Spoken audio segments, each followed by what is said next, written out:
నమస్తే, welcome to our channel. నేను మిషాల్ని.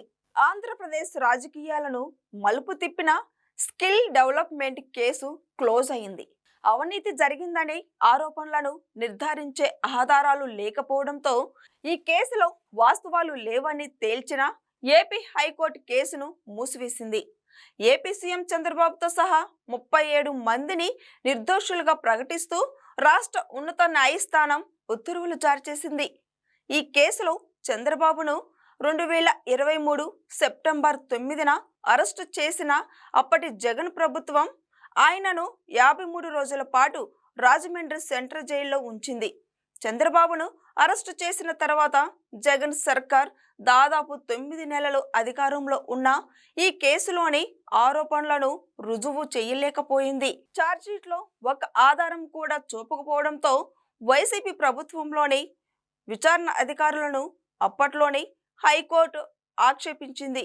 High court తీర్పుతో ఇది రాజకీయ కారణాలలో పెట్టిన తప్పుడు కేసు అని తేలిపోయింది.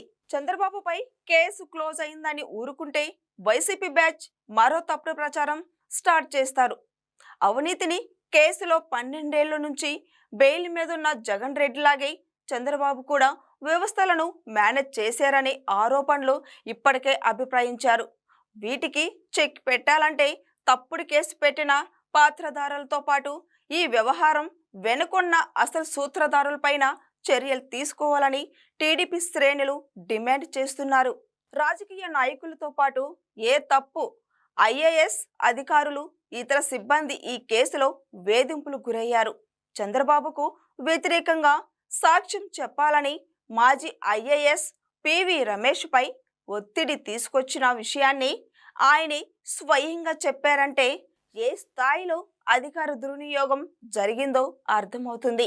తప్పుడు సాక్ష్యాలు సృష్టించిన సిఐడి అధికారులు దర్యాప్తు సంస్థలపై శాఖపరమైన విచారణకు ఆదేశించాలని డిమాండ్లు వినిపిస్తున్నాయి. కేసు మూసేసిన ఈ కుట్ర వెనుక ఉన్నవారికి సరైన శిక్ష పడినప్పుడే ప్రజలకు ప్రభుత్వం పైన ప్రజాస్వామ్యం పైన నమ్మకం నిలబడుతుంది. లేకపోతే తప్పుడు కేసులు పెట్టి విష ప్రచారాలు చేసేవాళ్ళు కాలర్ ఎగరేసుకొని తిరుగుతారు.